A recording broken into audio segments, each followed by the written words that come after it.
آج دولت سب کچھ ہو گئی، آج اقتدار سب کچھ ہو گیا، آج زیورات سب کچھ ہو گئے، اور دنیا کی رنگ ریلیوں نے ہمارے دل میں ایسی جگہ بنا لی کہ آج لوگ زیور کے بدلے میں ایمان بیچنے کے لیے تیار، گھروں کے بدلے میں ایمان بیچنے کے لیے تیار، شادی کے اور نکاح کے بدلے میں ایمان بیچنے کے لیے تیار۔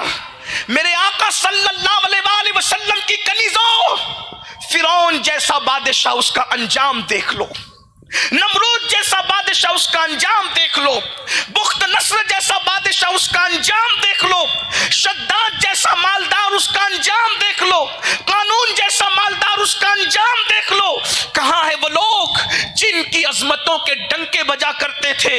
آج ان کی قبروں کا نشان بھی موجود نہیں ہے، ان کا کوئی نام لیوا بھی موجود نہیں ہے۔ لیکن اللہ اکبر، جو ایمان پر رہے، ایمان پر مرے، ایمان کے لیے مرے، آج بھی ان کی قبروں میں وہ سکون سے سو رہے ہیں۔ جا کے دیکھو ملک شام میں بابو الصغیر کے قبرستان میں بلال حبشی کے مزار کو، مزار بلال حبشی پر نظر پڑتی ہے تو دل کو سکون اور چین ملتا نظر آتا ہے۔ یوں لگتا ہے جیسے ہم کسی جنت ارضی سے ملاقات کر رہے ہوں۔ میرے پیارے آقا علیہ الصلوۃ والتسلیم کی کنیزوں، آج ایمان اور اسلام ہماری نگاہوں کے اندر معاذ اللہ بعض لوگوں کا حال یہ ہو گیا ہے کہ ان کی نگاہوں میں ایمان اور اسلام بہت حقیر ہوتا جا رہا ہے۔ لوگ اللہ اکبر، کچھ بچیاں کچھ بچے تو ایسے ہیں صرف شادی اور رشتوں کی بنیاد پر اسلام کو چھوڑ رہے ہیں۔ ایک بات آپ سے کہوں، اللہ اکبر،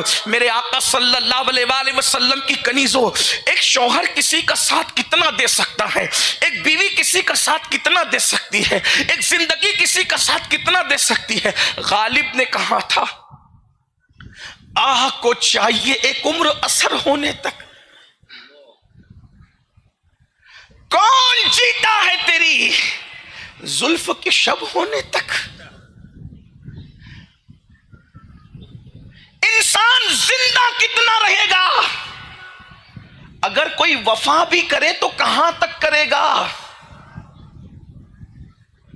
رشتوں کی بنیاد پر دامن اسلام سے کنارہ کشی اختیار کرنے والوں، کاش ان کے دلوں تک یہ آواز اللہ پہنچائے کہ بے وفاؤں سے رشتہ جوڑنے کے لیے جانے وفا سے رشتہ توڑنا یہ کون سی دانش مندی ہے؟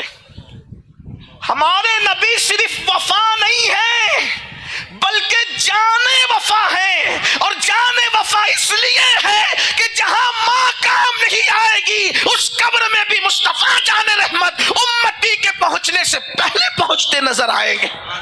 ماں جب ایک لوتے کو چھوڑے آ آ کہہ کے بلاتے یہ ہیں، باپ جہاں بیٹے سے بھاگے لطف وہاں فرماتے یہ ہیں، ٹھنڈا ٹھنڈا میٹھا میٹھا پیتے ہم ہیں پلاتے یہ ہیں، ارے کسرے دنا تک کس کی رسائی جاتے یہ ہیں، آتے یہ ہیں، بندے کو مرکز میں تھپک کر میٹھی نیند سلاتے یہ ہیں، قید و رضا سے خوش ہو خوش رہے مزدہ رضا کا سناتے یہ ہیں۔ اے خاتون جنت کی کنیزوں، اسلام چھوڑنے کے بعد قبر میں کسی کو سکون نہیں مل سکتا۔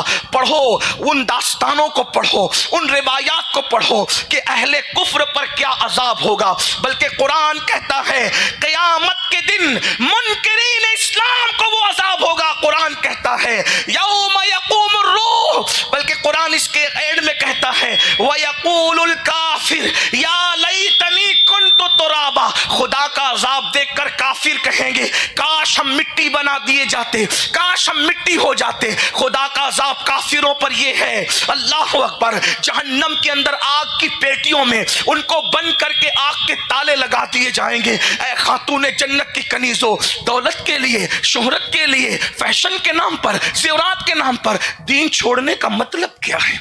نہیں، یہ دنیا بہت بے وفا ہے، بہت بے وفا۔ کوئی زیادہ سے زیادہ وفا کرے گا تو قبر تک، اس سے زیادہ کوئی نہیں کرتا۔